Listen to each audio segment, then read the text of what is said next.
My channel. ഇന്ന് ഞാൻ വന്നിരിക്കുന്നത് ഒരു അടിപൊളി കേക്കിന്റെ റെസിപ്പിയുമായിട്ടാണ്. അപ്പോൾ നമുക്ക് കേക്ക് ഉണ്ടാക്കാൻ തുടങ്ങിയാലോ? അതിനു മുമ്പ് ഒരു കാര്യം, ഈ വീഡിയോ ഇഷ്ടപ്പെട്ടാൽ ലൈക്ക് ചെയ്യാനും ഷെയർ ചെയ്യാനും സബ്സ്ക്രൈബ് ചെയ്യാനും മറക്കരുത്. സബ്സ്ക്രൈബ് ചെയ്താൽ ഒരു ബെല്ലിന്റെ ചിത്രം കാണും, അതിൽ ക്ലിക്ക് ചെയ്യുക. ഈ കേക്കിന് വേണ്ട സാധനങ്ങൾ: 1 കപ്പ് മൈദ, 1 കപ്പ് ക്യാരറ്റ്, ഇത് രണ്ടും ഒരേ കപ്പിൽ അളന്നെടുത്തതാണ്. പിന്നെ 3 മുട്ട, 3/4 കപ്പ് പഞ്ചസാര. ഈ പഞ്ചസാരയിലേക്ക് 1 കഷ്ണം പട്ടയും 5-6 ഏലക്കായും പിന്നെ 2-3 ഗ്രാമ്പുവും കൂട്ടി പൊടിച്ചെടുത്തതാണ്. പിന്നെ 1/4 കപ്പ് സൺഫ്ലവർ ഓയിൽ. നിങ്ങൾക്ക് ഏത് വെജിറ്റബിൾ ഓയിൽ വേണമെങ്കിലും ഉപയോഗിക്കാം. ഞാനിവിടെ 1/4 കപ്പ് സൺഫ്ലവർ ഓയിലാണ് എടുത്തിട്ടുള്ളത്. 1/4 കപ്പ് എന്ന് പറയുമ്പോൾ ഏകദേശം ഒരു 150 മില്ലി വരും. പിന്നെ ഒരു ടീസ്പൂൺ ചെറുനാരങ്ങയുടെ തൊലി എടുത്തത്. ഇത് മുട്ടയുടെ ചോയ ടേസ്റ്റ് കേക്കിന് വല്ലാതെ വരും, അത് ഇല്ലാതിരിക്കാനാണ്. പിന്നെ ഇത് 1/2 teaspoon baking soda, 1 teaspoon baking powder, പിന്നെ 1 നുള്ളു ഉപ്പ്, പിന്നെ കേക്കിന്റെ ഫ്ലേവറിന് വേണ്ടിയിട്ട് 1 ടീസ്പൂൺ വാനില എസൻസ് ചേർക്കണം. പിന്നെ കുറച്ച് കിസ്മിസ്, പിന്നെ കുറച്ച് കാഷ്നട്ട്. ഇത്രയാണ് ഈ കേക്കിന് വേണ്ട സാധനങ്ങൾ. ഇനി നമ്മൾ ചെയ്യാൻ പോകുന്നത് ഈ മൈദയും ബേക്കിംഗ് പൗഡറും ബേക്കിംഗ് സോഡയും കൂടി അരിച്ചെടുക്കുകയാണ്.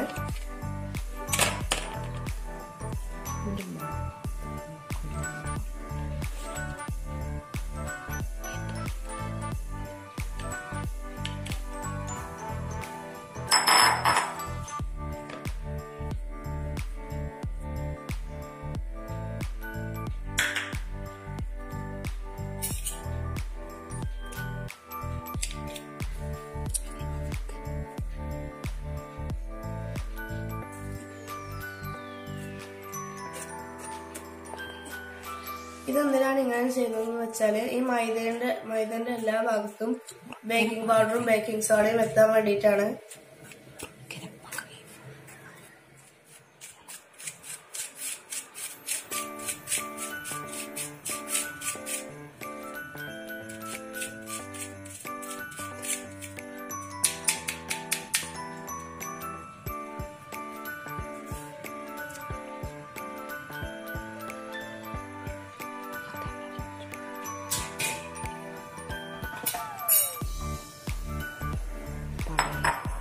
ഇപ്പൊ നമ്മളിത് അരിച്ചു കഴിഞ്ഞിട്ടുണ്ട്. ഇനി ഇത് ഈ പാത്രത്തിലേക്ക് മാറ്റുക.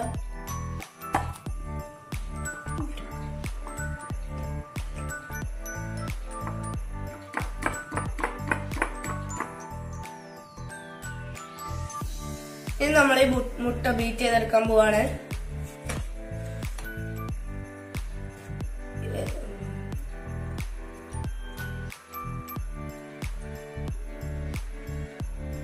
ഇത് നമ്മൾ ബീറ്റർ വെച്ചിട്ടല്ല ബീറ്റ് ചെയ്യണത്, വിസ്ക് വെച്ചിട്ടാണ്. അപ്പോൾ ഒരു 10 മിനിറ്റോളം നന്നായിട്ട് ഇളക്കേണ്ടി വരും. ഇത് ഈ മുട്ട നന്നായിട്ട് പതഞ്ഞ് കിട്ടാൻ വേണ്ടിയിട്ടാണ്. മുട്ട എത്രത്തോളം പതയുന്നോ അത്രത്തോളമാണ് നമ്മളെ കേക്കിന് സോഫ്റ്റ്നെസ് ഉണ്ടാവുക. അപ്പൊ ഞാൻ ഈ മുട്ട നന്നായി 10 മിനിറ്റ് നന്നായി ബീറ്റ് ചെയ്തുകൊണ്ടിരിക്കുകയായിരുന്നു. അപ്പൊ ഈ മുട്ട നന്നായി പതഞ്ഞ് വന്നിട്ടുണ്ട്. ഇനി നമ്മൾ ഇതിലേക്ക് വാനില എസൻസ് ചേർക്കാൻ പോവാണ്.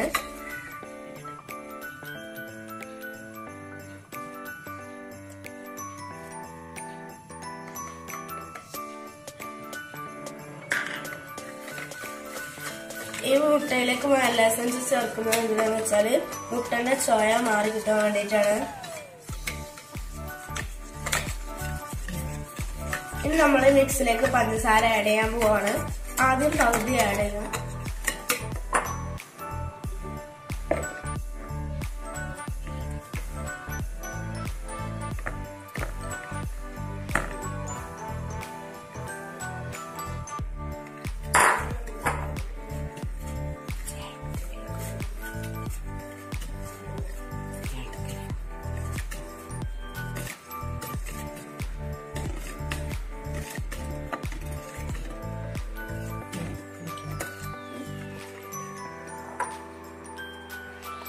ഇനി ബാക്കി പഞ്ചസാര കൂടി ആഡ് ചെയ്യാൻ പോവാണ്.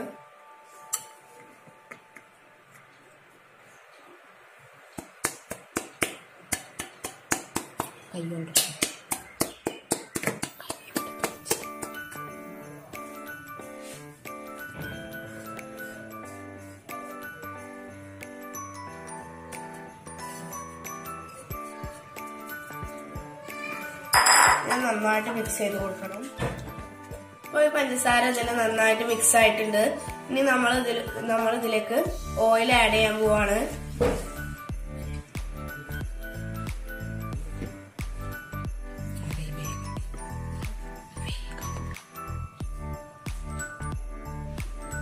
ഓയിൽ ആഡ് ചെയ്യുമ്പോൾ മിശ്രണം നന്നായിട്ട് തിക്കായിട്ട് വരും.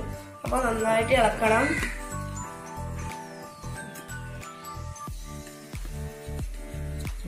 ഇപ്പൊ നമ്മുടെ ഓയിൽ ഈ മെഷറിൽ നന്നായിട്ട് മിക്സ് ആയിട്ടുണ്ട്. ഇനി ഇതിലേക്ക് ഗ്രേറ്റ് ചെയ്ത് വെച്ച ക്യാരറ്റും ചെറുനാരങ്ങയുടെ തൊലിയും ആഡ് ചെയ്യാൻ പോവാണ്.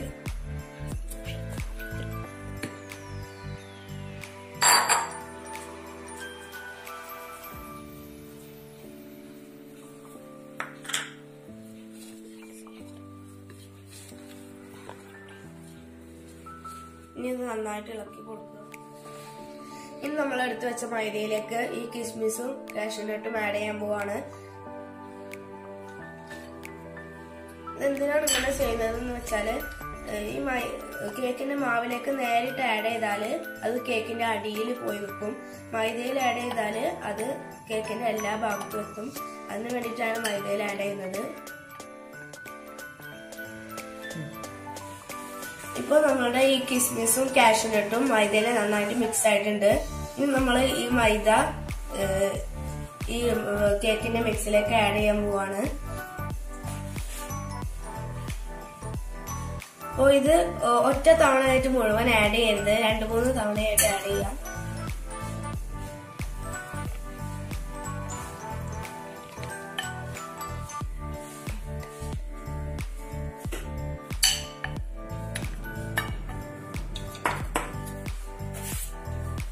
ഇനി നമ്മൾ വിസ്ക് വെച്ചിട്ടല്ല ഇളക്കാൻ പോകുന്നത്, ഒരു മരത്തിന്റെ സ്പാച്ചുല വെച്ചിട്ടാണ്. അപ്പോ ഏത് കേക്കായാലും കേക്കിന്റെ മിക്സ് ഇളക്കുമ്പോ പതുക്കെ ഇളക്കണം. ഇതുപോലെ ഇളക്കല് കൂടിയാലും കേക്ക് ശരിയാവില്ല.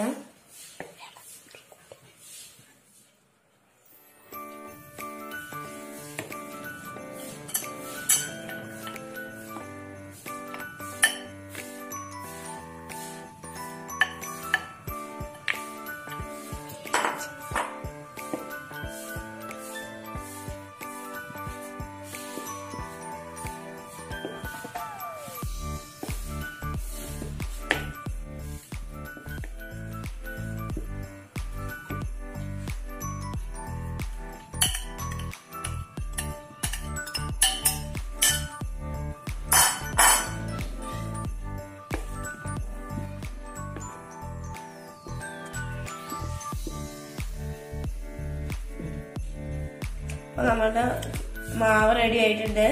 ഇനി ഇത് ബേക്ക് ചെയ്തെടുക്കാൻ പോവാണ്.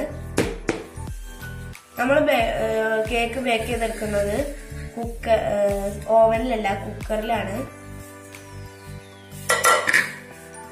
ഇനി ആദ്യം ഈ കുക്കറിലേക്ക് കുറച്ച് ഓയിൽ ഒഴിക്കുക.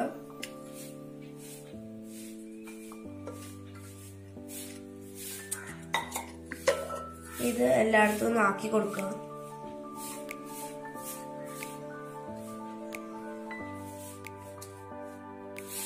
ഇപ്പൊ കുക്കറിൽ നന്നായിട്ട് എണ്ണയൊക്കെ ആയിട്ടുണ്ട്.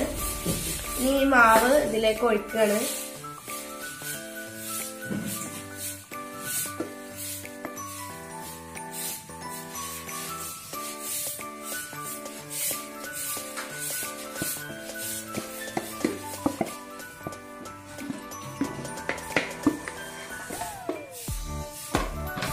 ഇനി ഇത് നന്നായിട്ടൊന്ന് ടാപ്പ് ചെയ്ത് ഈ കേക്കിന്റെ മിക്സിൽ എയർ ബബിൾസ് പോവാനും പിന്നെ കേക്കിന്റെ മിക്സ് നന്നായിട്ട് ലെവൽ ചെയ്യാൻ വേണ്ടിയിട്ടാണ് ഇങ്ങനെ ചെയ്യുന്നത്. ഇപ്പോൾ മിക്സ് നമ്മൾ നന്നായിട്ട് ടാപ്പ് ചെയ്തെടുത്തിട്ടുണ്ട്. ഇനി ഈ കേക്കിന്റെ ഡെക്കറേഷന് വേണ്ടിയിട്ട് ഇതിന്റെ മുകളിലേക്ക് കുറച്ച് കാഷ്യൂ നട്ട്സ് വെച്ച് കൊടുക്കുക. ഇത് ചിലപ്പോ കേക്ക് വെന്ത് വരുമ്പോ ഉള്ളിലേക്ക് പോകാനും ചാൻസ് ഉണ്ട്. ഇനി ഈ കുക്കർ അടച്ചിട്ട് കേക്ക് ബേക്ക് ചെയ്യാൻ വേണ്ടിട്ട് അടുപ്പത്ത് വെക്കുക.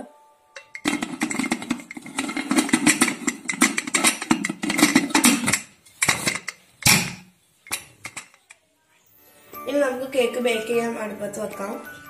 ഇത് ഞാൻ ബേക്ക് ചെയ്യാൻ വെക്കുന്നത് ഒരു പഴയ ഫ്രൈ പാനിലാണ്. ഇത് ഞങ്ങള് യൂസ് ചെയ്യാറില്ല, ഇത് പഴയതാണ്.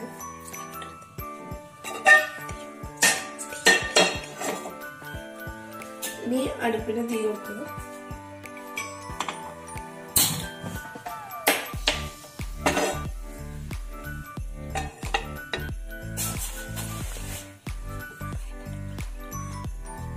ഇനി ഈ കുക്കർ ഇതിലേക്ക് ഇറക്കി വെക്കുക.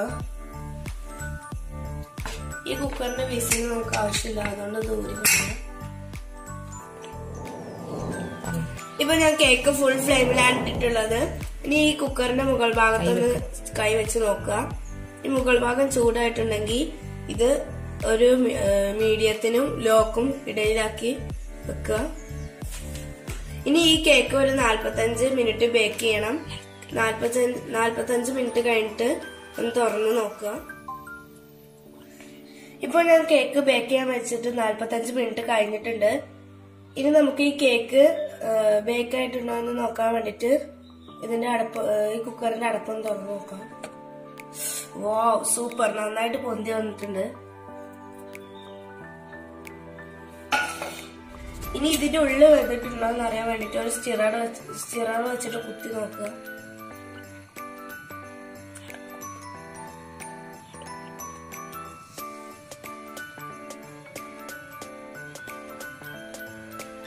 കേക്കൊക്കെ നന്നായിട്ട് ബേക്കായി വന്നിട്ടുണ്ട്. ഇപ്പൊ ഞാൻ കുക്കർ അടുപ്പത്ത് നിന്ന് എടുത്തു വെച്ചിട്ടുണ്ട്. നമ്മൾ കേക്കൊക്കെ നന്നായി പൊന്തി വന്നിട്ടുണ്ട്. ഇനി ഇത് ചൂടാറിയിട്ട് ഒരു പാത്രത്തേക്ക് മാറ്റണം. കണ്ടിട്ട് കഴിച്ചു നോക്കാൻ കൊതിയാവുന്നുണ്ട്. ഇത് കഴിക്കാനും പറ്റൂല, ഉമ്മച്ചിക്ക് ഓഫീസിലേക്ക് കൊണ്ടുപോകാനുള്ളതാണ്. എങ്ങനെയുണ്ട് നമ്മുടെ ക്യാരറ്റ് കേക്ക്? നല്ല സോഫ്റ്റ് ആയിട്ടുണ്ട്. പക്ഷെ അത് കട്ട് ചെയ്യാനും ഉമ്മാന്റെ ഓഫീസിലെത്തണം.